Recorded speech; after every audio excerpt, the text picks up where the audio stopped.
Eu sou aluno João Victor, eu sou o líder do grupo que vai tratar sobre o assunto direito e religião. E o grupo é composto por mim, por mais dois alunos, que são a Alicia e o Thiago Correia. E no primeiro momento eu vou introduzir o trabalho e falar um pouco sobre o tópico direito, religião e Estado. E após isso, o Thiago vai entrar e vai complementar o assunto. E para finalizar, a Alicia vai entrar e vai falar sobre a, a influência da religião no direito e falar um pouco também sobre direito, moral e religião. É notório a relação entre direito e religião, visto que o direito ele é baseado muitas vezes no costume e nas crenças de determinada sociedade. Então, por exemplo, se nós analisarmos um pouco da nossa Constituição, nós veremos um pouco de influência religiosa, por exemplo, nos dispositivos destinados à proteção da liberdade religiosa, no artigo 5º, ou até mesmo no seu preâmbulo, onde fala que a Carta Magna ela foi promulgada sobre a proteção de Deus. No artigo 150, onde dá imunidade da incidência de impostos para as entidades religiosas, ou até mesmo na obrigatoriedade do ensino religioso no ensino público.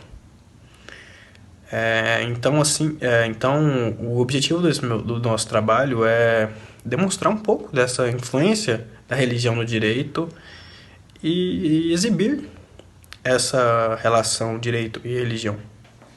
O Estado brasileiro, ele é laico. Isso hipoteticamente protege a separação da religião, de valores religiosos dos atos governamentais. E em um Estado democrático de direito, a proteção da liberdade de crer, cultuar e manifestar-se é um dos direitos fundamentais que compõem o seu ordenamento jurídico. E para que o Estado ele garanta essas liberdades, é necessário que ele defenda o princípio da laicidade, ou seja, que ele atue de forma neutra em situações onde que os valores religiosos eles podem ser atingidos. Porém, por fatores culturais e fatores culturais como a herança portuguesa da colonização e a predominância do cristianismo na nossa sociedade, pode-se notar um caráter religioso até mesmo dentro da nossa Carta Magna. A laicidade do Estado brasileiro ela nem sempre foi protegida. Na Constituição de 1824, era oficialmente declarado que a religião oficial do Estado brasileiro era a religião católica romana. Portanto, com a proclamação da República e a Constituição e a vigência da Constituição de 1891, Rui Barbosa ele decretou que o Estado ele desagregasse, ele separasse da religião católica romana. E após a Constituição de 1891, todas as outras elas começaram a tomar uma postura mais neutra, protegendo as liberdades religiosas, defendendo o princípio da laicidade. A liberdade religiosa, como visto anteriormente, é um direito fundamental assegurado pela CF de 1988. E ela se demonstra como uma das liberdades democráticas mais defendidas e asseguradas dentro do Estado democrático de direito. A Carta Magna Americana ela foi pioneira a tratar dessa liberdade no seu dispositivo, onde diz que o Congresso ele não legislará no sentido de estabelecer uma religião, ou proibir o livre exercício dos cultos, ou cercear a liberdade de palavra. Nesse dispositivo que eu acabei de citar, eles definiram 3 liberdades. A liberdade de crença, a liberdade de culto, a liberdade de manifestação religiosa, que somadas, elas dão sentido à liberdade religiosa. E outros países, até mesmo como o Brasil, utilizaram o texto constitucional americano como guia para tratar dessa tal liberdade. A liberdade religiosa ela se inicia na liberdade de crença. Pois a liberdade de crença é você ter o direito de você acreditar, você ter fé naquilo que você bem entender. E essa liberdade ela tem que ser assegurada pelo Estado, protegida pelo Estado. E os membros da sociedade civil têm que tolerar ela. Portanto, essa liberdade de crença ela tem limites e tem proteções institucionais a seguir. Por exemplo, a escusa de consciência, que está no artigo 5º, inciso 8 da Constituição Federal, que diz que ninguém será privado de direitos por motivo de crença religiosa ou convicção filosófica ou política, salvo se as invocar-se para eximir-se de obrigação legal a todos impostas e recusar-se a cumprir prestação alternativa fixada em lei. A liberdade de culto é a liberdade que o indivíduo tem para manifestar, simbolizar sua crença, seja de forma corpórea, oral ou escrita. Então, é o direito que o indivíduo tem de se manifestar em um local público previsto no artigo 5º. No entanto, essa forma de culto, ela às vezes pode entrar em conflito com as regras do ordenamento jurídico brasileiro, por exemplo, na questão do sacrifício de animais, sacrifício religioso de animais, né?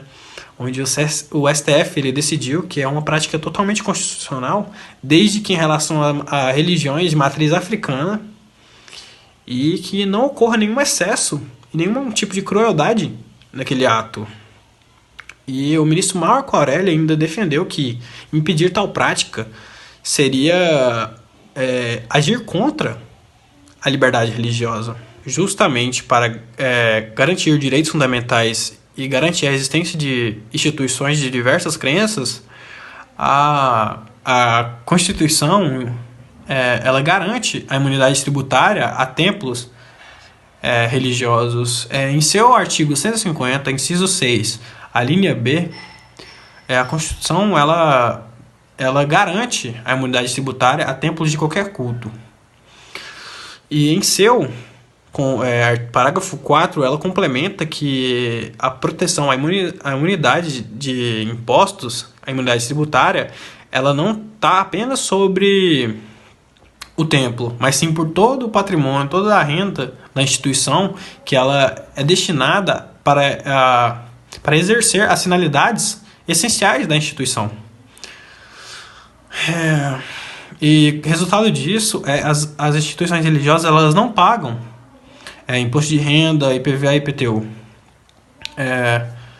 E é fundamental entender que a imunidade tributária ela protege as entidades religiosas da incidência de impostos, mas não da incidência de taxas e contribuições, que são outros tipos de tributos diferentes de impostos. Porém, a isenção desses tributos, a taxa e a contribuição, ela pode ocorrer em caso de legislação tributária municipal ou estadual. E é totalmente errônea a visão de que esse dispositivo da Constituição, a única função dele é a exoneração de impostos das entidades. Não. O verdadeiro propósito desse dispositivo é garantir a liberdade religiosa. Porém, a falta de critério, a falta de fiscalização está tornando a atividade religiosa algo totalmente lucrativo, que está ferindo o propósito constitucional da imunidade tributária. Bom, vamos falar do ensino religioso na rede pública de ensino. Esse é um tema que gera muita discussão, porque é dito que se nós vivemos em um país laico, não há por que ensinar religião em nossas escolas. E o que é aula de religião? Bom, a aula de religião é a disciplina da educação básica. A proposta da matéria é fazer reflexão sobre os fundamentos éticos, fundamentos de caráter, fundamentos de nós como pessoas, e não propriamente ensinar determinada religião. Esse não é o objetivo. E para o que serve o ensino religioso nas escolas? Bom, aqueles que defendem o ensino da religião nas escolas, eles dizem que não é só ensinar religião, não é só ensinar determinada religião, mas é sobre... Quando você ensina a religião, você trata diretamente dos valores religiosos. Então você não está tentando converter alguém, você não está tentando fazer com que alguém se converta ao cristianismo, você não está tentando que alguém se converta ao catolicismo, mas você, além de ensinar as bases da religião, você está ensinando valores. Como é ensinado no ensino básico, é aquele momento em que a criança está formando o seu caráter, é a formação de caráter da criança. Então, é dito pelos defensores que o ensino da religião ajuda nessa formação e nesse crescimento pessoal. E como é o ensino religioso nas escolas públicas? Bom, segundo o artigo 33 da Lei de Diretrizes e Bases, é obrigatório que a escola tenha em sua grade curricular o ensino religioso, mas não é de obrigação, e sim o aluno pode escolher se quer ou não estudar religião. De acordo com a lei, a disciplina é oferecida dentro dos horários normais da escola pública de ensino fundamental e deve assegurar o respeito cultural e religioso. Porque aqui, como bem sabemos, nós vivemos em um país laico, onde não é regido por nenhuma religião. Então deve haver o respeito a todas as outras religiões. Em 2017, houve uma discussão muito acalorada no nosso país, porque estava ocorrendo uma votação no Supremo Tribunal Federal sobre o ensino religioso confessional. E por maioria de votos, por 6 votos a 5, o ensino religioso no Brasil se tornou confessional. Ou seja, se uma escola decide chamar um pastor para ensinar religião, agora é permitido, porque aquele pastor ele domina a religião. E dominando a religião, a escola pode confessar que seguimos a religião do cristianismo.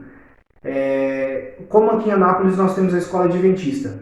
O ensino todo é baseado em uma filosofia religiosa, enquanto uma escola que segue o Estado laico, ela segue aquilo que o Estado a proporciona, aquilo que o Estado a rege. Então agora, no Brasil, desde 2017, o ensino religioso é confessional no Brasil. Vamos falar sobre separação entre igreja e Estado. Se a gente estudar a história, não só do nosso país, mas de um modo geral de todos os países, veremos que sempre houve alguma influência da igreja no modo de governo. Isso é comum em alguns países ainda. Alguns países, a religião é a instituição que molda a política. Essa separação entre igreja e Estado, ela ganha muita força hoje em dia, porque os apoiadores dizem que nós vivendo em Estado laico, nós vivemos em Estado laico, então não deve ter interferência de religião nenhuma sobre o modo de governo. Lembrando que não é só separação entre igreja e Estado, não é uma determinada igreja, não é um determinado templo, não é algo assim. O correto seria dizer separação entre religião e Estado. Então qualquer religião é inclusa nisso. Não deve haver interferência da religião no modo de governo do Estado, em leis, em modos operantes, modos de pensar. Até porque, segundo a religião, pode ser que algo seja pecado e por isso seja um crime. Mas para o Estado, a maioria das pessoas pode pensar diferente. Podemos usar o caso do homossexualismo. Para algumas religiões, o homossexualismo é um pecado. Então, em países onde a igreja é o centro do poder e ela que rege a nação, seria como um crime. Agora, em um Estado onde o governo é totalmente estatal, sem interferência da religião, sem interferência da igreja, isso não passa de algo normal. Não é um crime, não é um pecado. É basicamente isso, a separação entre igreja e Estado. Vamos falar agora sobre a ostentação de símbolos religiosos em espaços públicos. Bom, é importante ressaltar que existem dois tipos de espaços públicos. Praças, ruas, calçadas, é um tipo. Agora, tribunais, câmaras municipais, estaduais, federais, o plenário, outro tipo de espaço público. Nós podemos observar que em ruas, nós temos diversas ruas com nomes relacionados à religião, ruas com algum símbolo religioso, ou até praças. Aqui em Goiânia e até em Anápolis, nós temos a Praça da Bíblia. Em Goiânia mesmo, lá tem o símbolo, que é uma Bíblia gigante no meio da praça. Nós podemos levar em consideração que é como se fosse uma homenagem nesses locais, que são locais públicos onde há uma grande existe uma grande aglomeração de pessoas, muitas pessoas passam por lá por dia, todo mundo pode visitar, todo mundo vai lá, e é algo público realmente. Agora, se nós olharmos para o outro lado, como um tribunal, por exemplo, e aí podemos pensar, é correto ou não é? Nós vivemos em um estado laico, ter a ostentação de algum lugar, de algum símbolo religioso em um lugar que se remete à justiça. Um tribunal, quando nós pensamos em um tribunal, nós pensamos em justiça, nós pensamos em lei, nós pensamos no Estado. E em um Estado laico que preza tanto essa laicidade, que preza tanto algo assim, é correto que se tenha símbolos religiosos?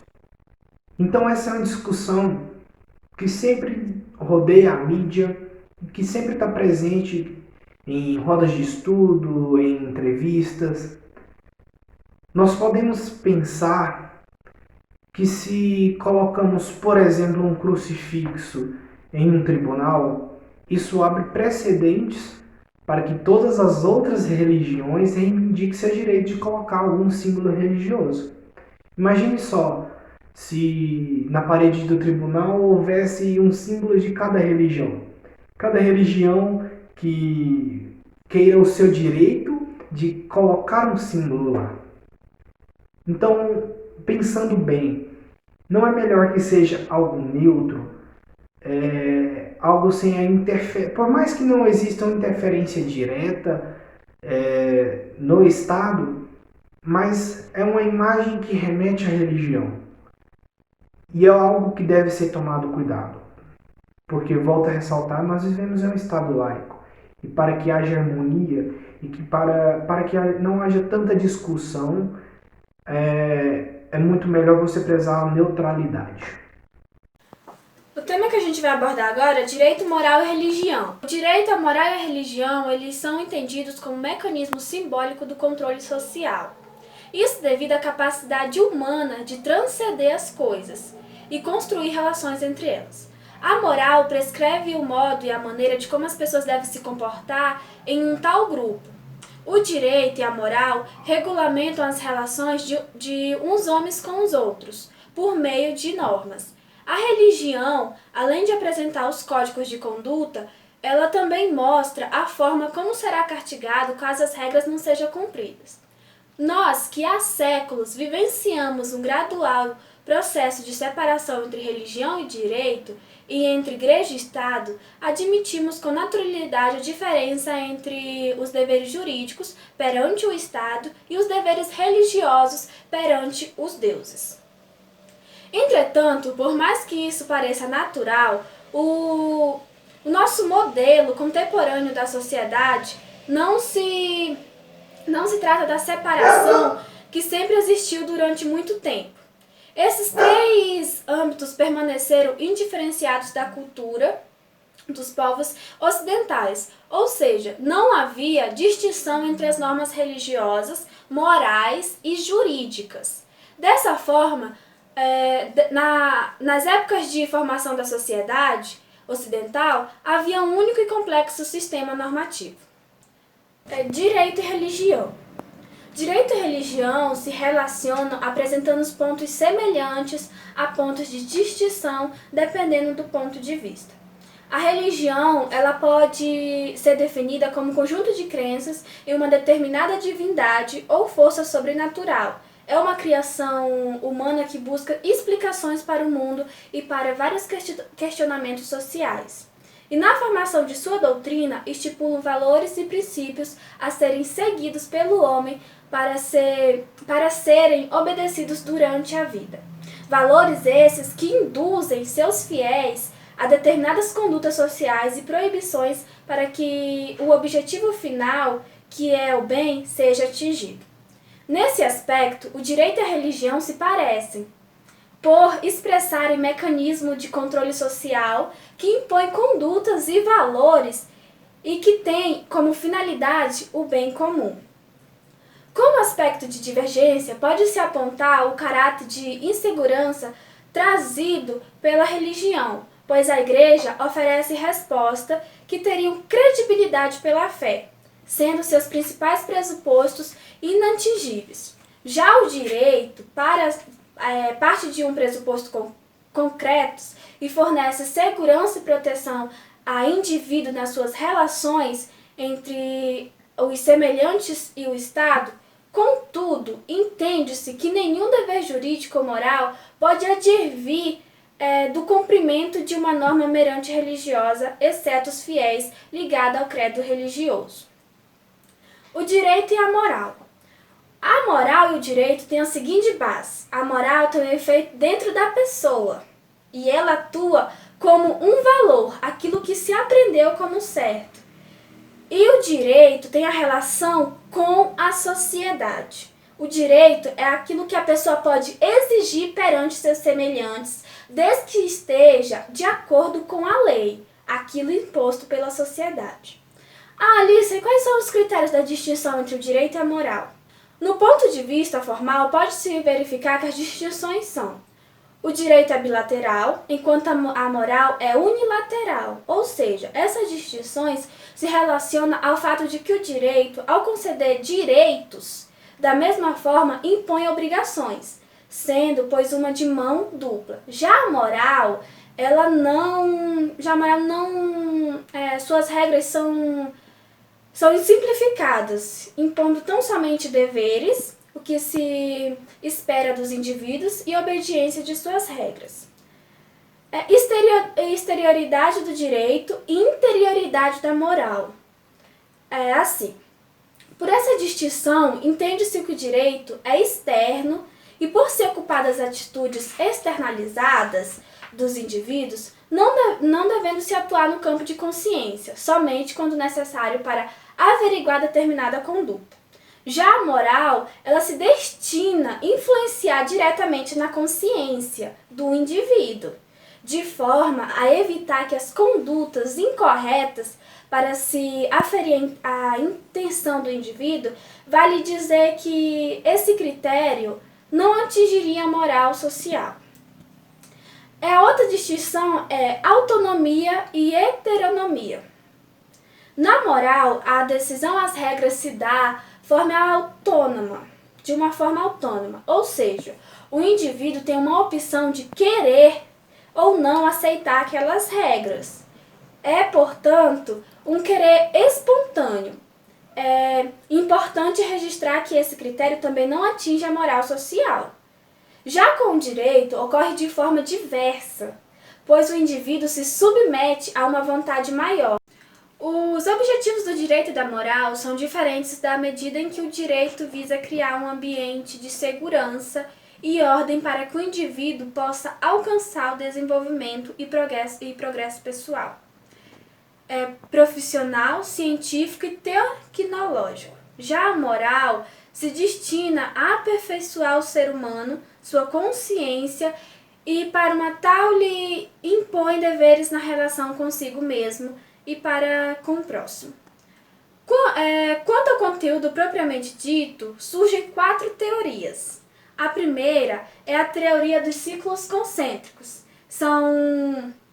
Sendo 2 círculos, dois círculozinhos, e um está dentro do outro, sendo que a moral ela é maior e o direito ele é menor. Ou seja, isso significa que a moral ela é muito maior que o direito e que o direito dela faz parte e que o direito se subordina às regras morais. A segunda teoria é dos círculos secantes. Esses 2 círculos aqui, eles se cruzam até um determinado ponto. Aqui está o círculo da moral e aqui está o círculo do direito. Eles estão se cruzando aqui, nesse pontinho aqui, eles estão se cruzando. Isso significa que o direito e a moral possuem pontos em comum, sobre a qual ambos têm competência para atuar, mas deverá haver uma área delimitada e particular para cada um, pois há assuntos que um não poderá interferir na esfera do outro.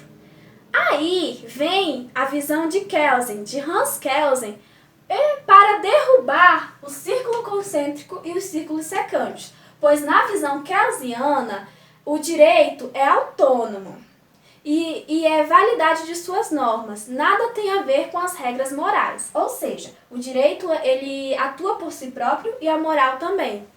Para Hans Kelsen haveria 2 grandes círculos totalmente independentes um do outro. E a quarta teoria é a teoria do mínimo ético. Por essa teoria, o direito deveria conter o menor número possível de regras morais, somente aquelas que foram indispensáveis ao equilíbrio das relações. Pode-se dizer que essa teoria se opõe ao pensamento máximo ético que se expressa na doação pelo direito de uma grande parte da moral, para que as relações sociais sejam reguladas de formas mais próximas e a consciência dos indivíduos. Agora, a moral e a religião.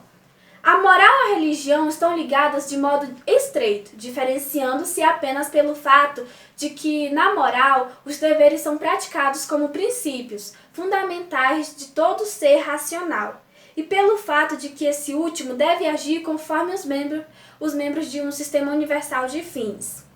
Enquanto que na religião, esses deveres são vistos como mandamentos de uma suprema vontade santa, pois que as leis da moral são as únicas que estão de acordo com a ideia de uma suprema perfeição. A conexão entre a moral e a religião, além de ser um dado fundamental à estrutura da razão pura, é o reconhecimento progressivo de um plano universal segundo a qual os despeitos de todos os abusos da liberdade por parte dos homens, alcançará no final o mais alto grau possível da perfeição do gênero humano. A religião proporcionou um progresso moral para a humanidade, mas não podemos esquecer um ser ingênuo que algumas pessoas utilizam da religião como instrumento para realizar os desejos destrutivos. Ou seja, os fanáticos religiosos ajudaram a obscurecer muitas vezes a mensagem ética profunda da liberdade, do amor, da fraternidade universal. Na sequência de pensamento acerca da exploração do conceito da moral, pode-se realizar uma distinção entre moral e direito, sendo que o direito está relacionado ao Estado, ao poder do Estado, que controla a sociedade mediante. Podemos interpretar que a moral, a religião e o direito, eles são indissociáveis, uma vez que o Estado é governado pelo povo que age de acordo com as noções que possui sobre o bem, que é aliado às normas técnicas, que possui neutralidade em relação aos valores. procuram adequar os princípios, adquirindo a longa existência, a tomada das decisões, a fim de satisfazer as necessidades humanas. Afinal, é para isso que o direito existe. A influência da religião no direito e nos dias atuais. É evidente que é a tarefa bastante árdua separar a origem do direito da religião, tanto que podemos falar em secularização do direito e religião a partir do momento em que o Estado passou laico, ou seja, não tendo só uma religião, que nem antigamente. Analisando a atual Constituição e a Constituição da República Federativa de 1988 e alguns acontecimentos atuais, podemos ainda observar claramente as influências da religião na sociedade e, consequentemente, no direito, visto que o direito não é universal. Cada sociedade determina o direito que nele vai existir segundo a sua cultura, crença e entre outros fatores. Vamos falar da influência da religião na Constituição, na nossa pequena Constituição, ou grande. A influência da religião na Constituição vinde a Constituir de 1988, podemos identificar a influência da religião no preâmbulo. Esta faz referência a Deus, sobre a proteção de Deus, o que exige do intelector uma crença, mesmo que não em um Deus uno, um Deus único, mas em algo que atribua sentido para a vida. Além disso, assegura no artigo 5º, inciso 6º da Constituição, a liberdade de crença. E no inciso 7, prestação e assistência religiosa nas entidades civis e militares de intervenção coletiva, além de outros incisos, como o inciso 8, que diz que ninguém será privado de direitos por motivo de crença religiosa do mesmo artigo. Ou até mesmo outros artigos, como é o caso do artigo 19, em seus respectivos incisos 1, 2 e 3, impede a União, os Estados, o Distrito Federal e os municípios de interferir em cultos religiosos. Agora vamos para a influência da religião no nosso Código Civil. O Código Civil ele é acusado de reduzir as igrejas a associações civis, sujeitas a mandamentos estatais. No entanto, os mandamentos do Código Civil, penitentes a atividades religiosas, devem ser interpretados conforme a Constituição de 1988. E segundo Miguel Reale, entre aspas, as igrejas não são associações civis, pois se constituem livremente de conformidade com os fins que lhes são próprios e decorrem de seus atos constitutivos autônomos. Ressalvada essa independência, é de interesse público, porém, que haja autênticas associações civis empenhadas na realização de fins religiosos, as quais não podem ser dominadas por um grupo minoritário que delas se sirva um benefício próprio. Fecha aspas. E segundo ainda Reale, abre aspas, tudo deve ser feito, em suma, para que a plena autonomia dos cultos religiosos se desenvolva em consonância com os objetivos éticos da sociedade civil. Fecha aspas. Agora vamos fazer uma pequena comparação entre as leis sagradas com o Código Civil de 2002. Reza da seguinte maneira uma das regras encontradas na Bíblia Sagrada. Abre aspas, tá? Se um homem encontrar uma donzela virgem que não tem esposa e tomando à força a desonra e a causa for levada ao juiz, o que a desenrolou dará ao pai da donzela 50 ciclos de prata. Tê-la por mulher porque a humilhou, não poderá repudi-la em todos os dias de sua vida. Portanto, que no presente documento já se encontrava algumas normas referentes aos danos morais, inclusive sua reparação.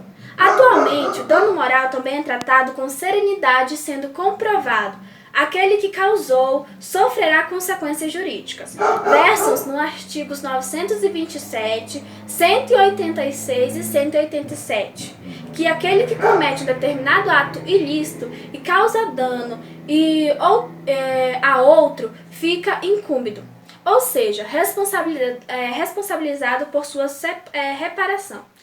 Logo, podemos fielmente dizer que a religião influenciou o direito o que presenciamos agora. Atualmente, pelo menos no Brasil, as punições não são tão severas, mas não deixam de ser aplicadas. Os argumentos apresentados demonstram que as leis, mesmo sendo antigas e fundadas na religiosidade, influenciam o direito atual com as devidas modificações que se constam por 3 motivos: o tempo, o comportamento da sociedade e, por fim, a aplicação do direito. Ou seja, entendimento dos magistrados sobre o domínio do assunto, sobre determinado assunto. Portanto, apesar de estarmos no Estado laico, separado do mundo religioso, no que concerne os direitos e deveres do homem, não podemos questionar a importância que a religião teve e tem sobre a vida do homem. Ela se apresentou nos valores, comportamentos e nas normas essencialmente religiosas, influenciando o mundo jurídico que presenciamos. Com isso, nós concluímos que a Constituição, ela preza pela liberdade religiosa, ela defende, ela respeita ela respeita o credo, ela respeita a pluralidade de ideias. E é necessário que é fundamental que o Estado ele passe para a população o real sentido do que é o direito relacionado à religião e que ele garanta sempre o princípio da laicidade, para que ele não haja de forma parcial em situações onde valores religiosos podem ser afetados. E então é assim que nós encerramos o nosso trabalho. Muito obrigado.